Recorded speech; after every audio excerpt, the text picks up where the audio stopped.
अस्सलाम वालेकुम नाज़रीन, मैं हूं एडवोकेट ज़ुबैर कुंदी। जैसा कि आपको इल्म है कि इलेक्शन कमीशन ऑफ पाकिस्तान ने इमरान खान को डिसक्वालीफाई कर दिया है, नाअहल करार दे दिया है कि वो इस काबिल नहीं है कि वो इलेक्शन कमीशन के मुताबिक वो मेंबर कौमी असम्बली रहें, क्योंकि उन्होंने जो तोशाखाना केस के अंदर कुछ उनकी जो मालूमात थी वो छुपाई हैं और उसमें गलत बयानी से काम लिया है।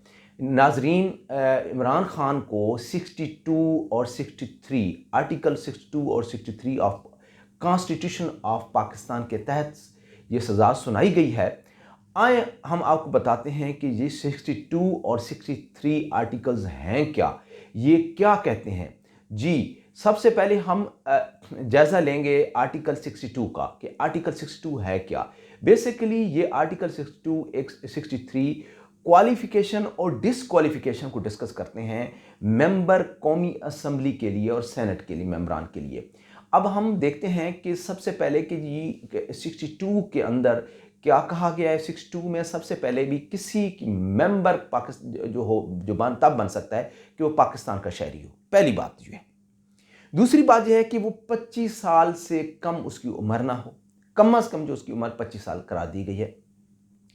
तीसरी जो उसमें बात है, और भी बहुत सारा लंबा ये आर्टिकल है, उसमें सबसे जो तीसरी अहम बात है, अच्छे किरदार का मालिक हो उसकी और इस्लामी तालीमात के मुताबिक उसकी ज़िंदगी हो, इस्लाम का नॉलेज रखता हो और इस्लाम के नॉलेज उसको, यानी कि इस्लाम की बुनियादी अक़दार, इस्लाम के बुनियाद का उसको इल्म होना चाहिए ऐसे मेंबर पार्लियामेंट को, तब वो उसकी क्वालिफिकेशन पूरी होती है। फिर उसमें यह है कि वो अपने आप को गुनाह कबीरा से दूर रखता हो, कोई ऐसा गुनाह ना करता हो, झूठ ना बोलता हो और पाकबाज हो, सालेह हो, ईमानदार हो, यानी कि सादिक और आमीन हो।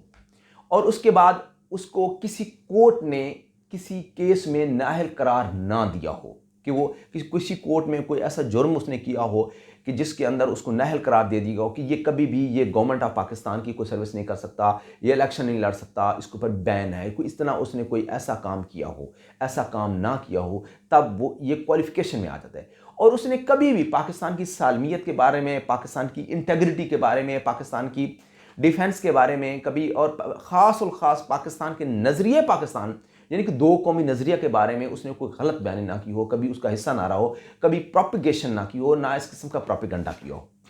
ये 62 की जो बुनियादी और मेजर जो बातें हैं वो हैं। अब आप हैरान हो रहे होंगे कि कोई फरिश्ता ही हो सकता है जिसमें ये तमाम चीज़ें हों, सादिक और आमीन हो। सादिक अमीन कौन है? कभी झूठ ना बोला हो, कभी कोई इस तरह की गलत बयानी ना की हो। ये जो आर्टिकल्स हैं इंतहाई सख्त हैं। ये बात की बात है कि हम इसके ऊपर ये कहें कि ये आर्टिकल कब इस आईन पाकिस्तान का हिस्सा बने, इंशाअल्लाह हम फिर आपको बताएंगे। ये आर्टिकल क्यों इसका हिस्सा बनाए गए?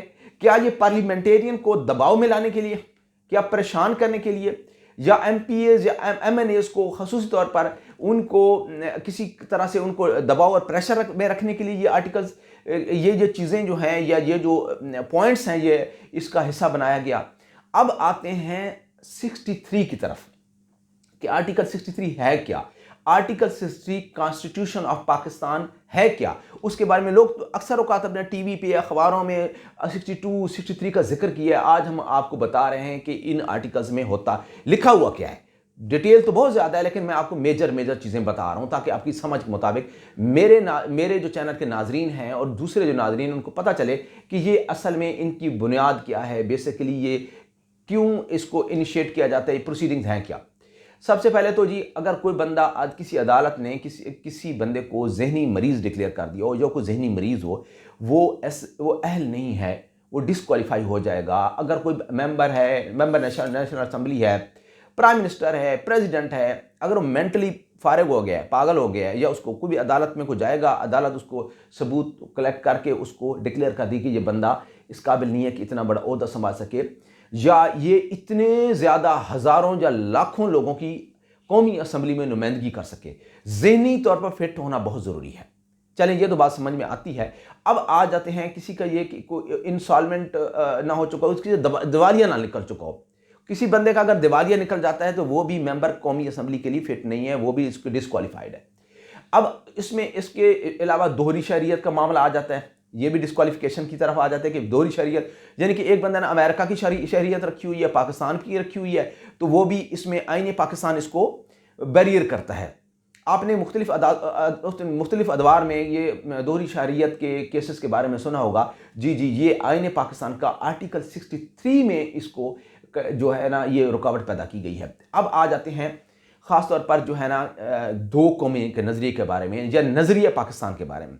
कोई बंदा अगर नज़रिए पाकिस्तान के ख़िलाफ़ प्रोपेगंडा करता हुआ पकड़ा जाए या अफवाज पाकिस्तान या अदालतों की मजाक उड़ाते हुए उसको कोई सज़ा हो जाए और वो डिक्लेयर हो जाए कि इसने जी वाकई इसको सज़ा, कुछ बंदा सज़ा याफ्ता हो जाता है कुछ ऐसे मामलात में, तो ऐसा बंदा भी डिसक्वालीफाई हो जाएगा। वो मेंबर नेशनल असम्बली या मेंबर नहीं रह सकता, वो नुमाइंदगी नहीं कर सकता। जो पाकिस्तान की सालमियत के ख़िलाफ़ कोई बंदा काम करे, दूसरे ऐसी चीज़ें जो होंगे प्रूव हो जाती हैं तो वो नहीं उसकी क्वालिफ़िकेशन बनती। अब इसके बाद आ जाते हैं कि अखलाकी दिवालियापन किसी के नहीं, अखलाकी गिरावट का शिकार हो कोई शख्स, जो शख्स अखलाकी गिरावट का शिकार है 63 उसको भी कहते हैं उसको भी फारिग कर दो जो अखलाकी। अब आपने ये डिटर्मिनेशन करना है कि अखलाकी गिरावट के कौन से म्यार हैं, क्या अखलाकी गिरावट की, इसको डिटर्मिनेशन कौन करेगा? ट्रायल कोर्ट करेगी, अदालत करेगी। अब इसके बाद जो आ जाता है कि वो कोई बंदा कर्ज दहिंदा ना हो। अगर कोई बंदा किसी कंपनी से किसी बैंक से लोन लेता है, वो खा पी जाता है और वापस नहीं करता और वो कहता है कि मुझे आगे भी तरक्की भी दो, मुझे कोई नुमाइंदा भी बनाओ, तो ये भी मुमकिन नहीं है। हाँ, इसमें एक और चीज़ भी, हाँ, वो कहता है कि वो उस शख्स की कोई बीवी, उसकी औलाद भी अगर कोई पैसे लेके खा पी जाते हैं और उनका जो ना दहिंदा हो जाते हैं, तो वो आर्टिकल 3 के तहत उनके ऊपर बैरियर है, वो नहीं हो सकता। अब आप बता दें कि आपकी पार्लियामेंट में इन तमाम के मुताबिक कौन बैठ सकता है। अब इसके बाद आप फिर कोई फाइनेंशियल कोई इंस्टीट्यूशन का और गवर्नमेंट ऑफ पाकिस्तान का भी ना दहिंदा ना हो, कोई बिल उसने पे ना की हो, कुछ ना, यानी कि उसने अपनी ये सारी चीज़ें जो हैं ये बड़ी इंपॉर्टेंट हैं। ये 63 में जो बंदा नहीं पूरी करेगा वो डिस्क्वालीफाई हो जाएगा। अब इसको प्रूव करने के लिए, इसको डिक्लेयर करने के लिए वो अदालत में केस भेजा जा सकता है। स्पीकर कौमी असम्बली जो है नेशनल अपना इसको इलेक्शन कमीशन को रेफरेंस बना के भेज सकता है। इलेक्शन इसकी इमरान खान के केस में भी इसी तरह से मामला हुआ कि इमरान खान ने तोशाखाना से जो आर्टिकल से घड़ी थी, वटएवर जो भी था, पहले भी जो सदूर थे, प्राइम मिनिस्टर थे, वो सारे ये सब लोग ये खिलवाड़ करते रहते थे। 25% के ऊपर वोट देते थे। इमरान खान ने तो 50% दिया। बहुत सारे लोगों ने इसके ऊपर खिलवाड़ किया हुआ था, लेकिन सब मिलजुल के रहते थे। सारे हमाम में तो नंगे ही रहते थे, तो इसलिए एक दूसरे को उन्होंने पॉइंट आउट ना किया। ये जो खास तौर पर आर्टिकल 62 है और 63 है, एक किसी की गर्दन पर यह तलवार रख दी जाए तो कोई बच नहीं सकता।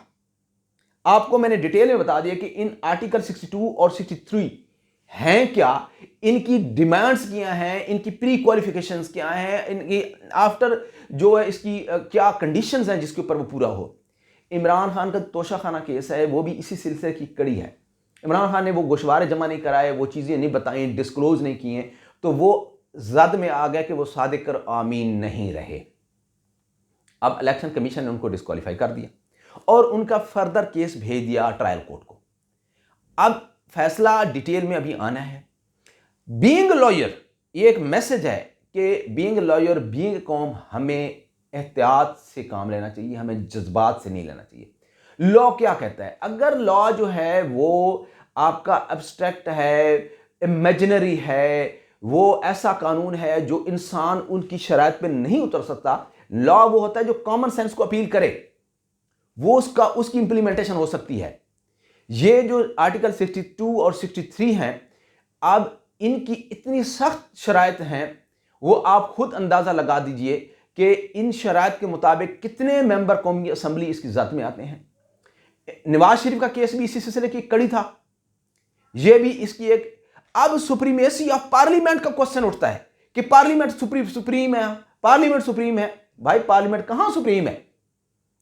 पार्लियामेंट सुप्रीम तब बनती है जो, अब देखें पार्लियामेंट की में जो पार्लियामेंटेरियन होता है उसका एक मकाम होता है, वो कानून बनाता है, वो कानून को ट्विस्ट करता है, वो कानून को एक रिफॉर्म कर सकता है। वो आईन पाकिस्तान के अंदर भी ये पार्लियामेंटेरियन जो है ये तब्दीलियां कर सकते हैं, लेकिन उसके लिए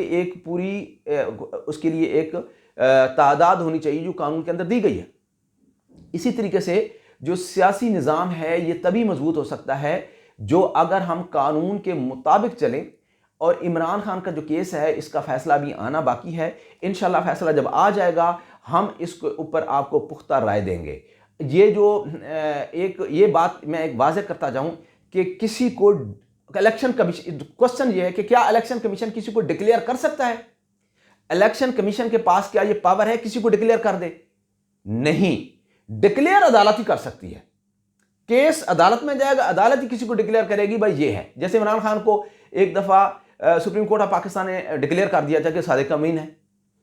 तो इसी तरह से जो जब आपके खिलाफ बहुत सारी चीजें इकट्ठी हो जाएं, उसके ऊपर एविडेंस रिक्वायर्ड हो, चीजें रिक्वायर्ड हों, तो तब जाकर डिक्लेरेशन होता है।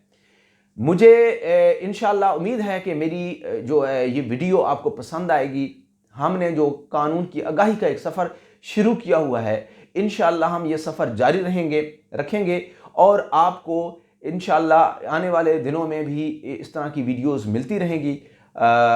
मेरे चैनल को सब्सक्राइब करना ना भूलिए ताकि आपको वक्त पर वीडियो मिल सके। इंशाल्लाह नेक्स्ट प्रोग्राम में फिर मिलेंगे। मुझे और मेरी टीम को इजाज़त दीजिए। अल्लाह निगहबान।